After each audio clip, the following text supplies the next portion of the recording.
Hey everyone, and welcome. Today, we're diving straight into a brand new explainer all about demystifying the complex 3D space of the axilla. If you're a first-year MBBS student in physiotherapy, nursing, or honestly just an anatomy nerd, you are exactly in the right place. We're going to unpack the entire armpit region, making sure you are absolutely prepped for those university exams and your future clinical rotations, drawing some heavy inspiration right from classic texts like B.D. Charazia Volume 2. So let's get into it. Okay, here is our game plan for this study session. First, we'll map out the axilla's 3D boundaries. Then we'll check out the vital vessels, namely the artery and vein. After that, we'll cover the brachial plexus and nerves, followed by lymphatics and breast drainage. And finally, we'll tie it all together with high-yield clinical anatomy. But before we start building out our anatomical walls, I want you to consider a quick question. Why exactly is this specific region known as the most dangerous crossroads in the entire upper limb? Well, think about it. It's because there is an incredibly dense concentration of vital structures packed into this relatively tiny space. Seriously, a single misplaced injury here can literally compromise the blood supply and motor function of your entire arm. It is high-stakes real estate. All right, let's jump straight into Section 1, the axilla's 3D boundaries. Now, when you think of the armpit, try not to just picture a flat 2D surface. To really grasp this, you've got to visualize it as a 3D pyramid, but with the very top slightly chopped off. That's what anatomists mean when they call it a truncated pyramid. This shape sits neatly right between your upper arm and your chest wall.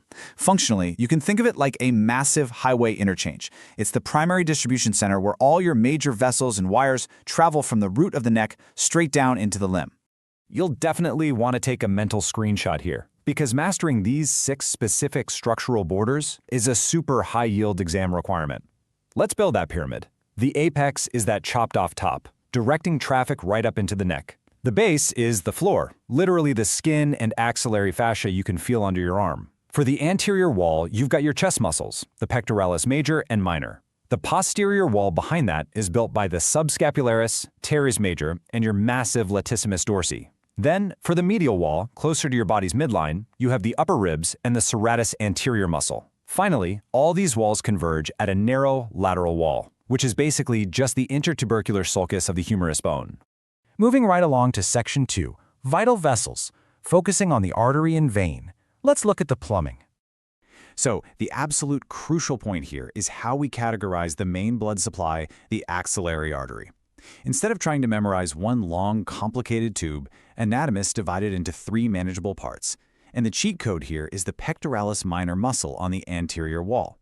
It acts as a central landmark that crosses right over the artery. This cleanly chops the axillary artery into a first part before the muscle, a second part directly behind the muscle, and a third part right after it. Trust me, knowing this makes memorizing the branches infinitely easier, especially since the first part has 1 branch, the second has 2, and the third has 3. Perfect, right? Now, it's super interesting to contrast the 2 major vessels sharing this space. While the axillary artery is safely tucked away deep inside the axilla to protect its high-pressure system, the axillary vein sits much more superficially. And why does that matter to us clinically? Well, because of its superficial location and how it receives venous and lymphatic tributaries, the vein is highly vulnerable. It unfortunately acts as a fast-track pathway for spreading upper limb infections and, devastatingly, for breast cancer metastasis. Let's keep the momentum going with Section 3, brachial plexus and nerves. Time to look at the wiring.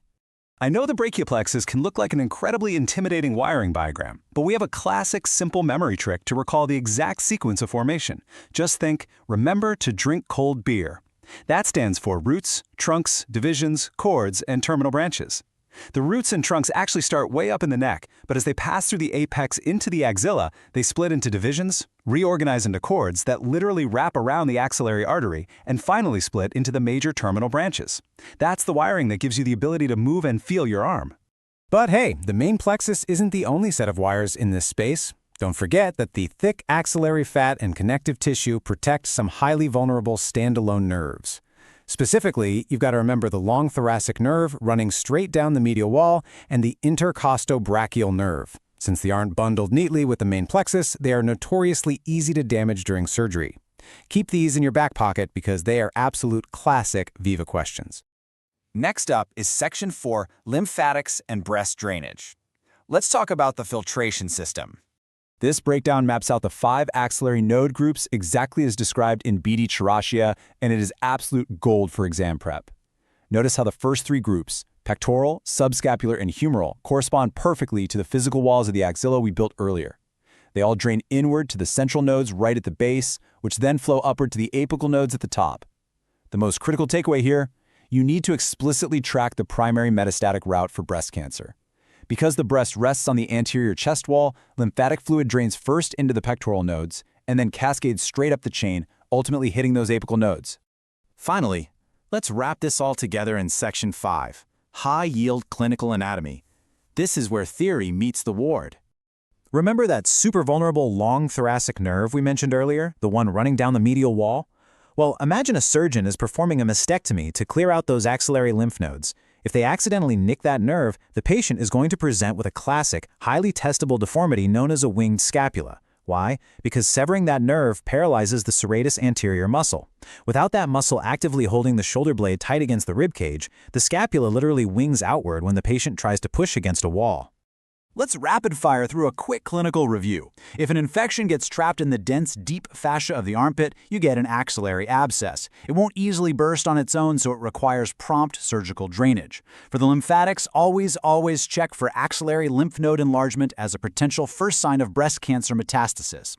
If the wiring gets compromised, say the upper trunk is stretched during a difficult childbirth, you're looking at a brachial plexus injury like Erb's palsy.